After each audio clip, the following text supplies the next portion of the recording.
Wow!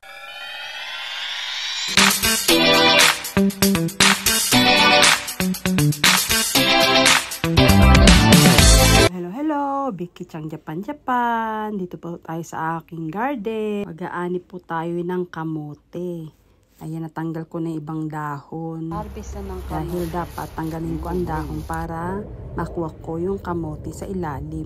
Inadandahanan ko ang pagukay kasi baka may kamote pa sa ilalim eh. Ayan. Lagyan akong table crow. Eh, magginaw-ginaw na rin ba? Maaga ako nag-ano ito. Ayan, may nakuha na akong kamote dyan, oh. Malambot ang lupa ng, ng pagtatanim ng kamote para makakuha ng kamote. Ayan, mga nakuha kong kamote. Ubi yan. Ayan, mga nakuha namin kamote, oh. Chichay! Ah! Murasaki! Ubi! Ubi pala tong tinanim kong kamote, ubi, masarap ng ubi, oh. Ubing kamote. Kamoting na ani, konti lang siya. Ayan, oh. Ayan, na-harvest ko. Ayan, nahukay ko na kamote. Ubing nahukay ko, yan. Na aking tanim na kamote. Kapag may tinanim, may aanihin. Meron pa dyan, oh. Nakakapagod mag-harvest ng kamote. Nasa ilalim kasi ng lupa niya.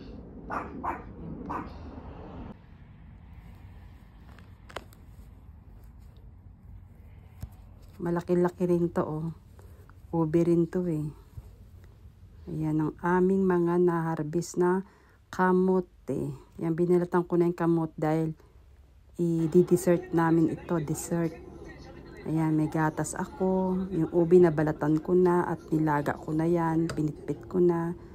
Ayan, nilagay ko na yung kondensada ng sa ubi. Pan-dessert ba? Ayan, hindi naman halaya to. Dessert lang siya, dessert namin. Sariling gawa ko.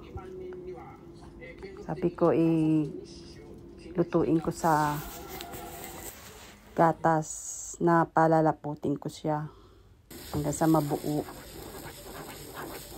Mahirap lang maghalo kasi kailangan haluin para tumigas siya. Eh, malapit na siyang tumigas. Marami nga lang halo ito. Ito na siya, oh. Ayan na, malagkit-lagkit na siya.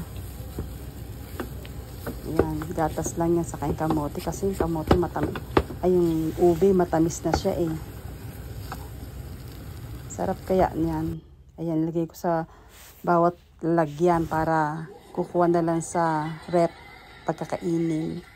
Pan-dessert ba? Dessert. Ayan, oh. Marami rin akong nagawa. Hanggang dito lamang po. Salamat po. Pa-subscribe naman. Like and share. Comment. Thank you sa mga subscriber ko na lagi nagsusuporta. Salamat po.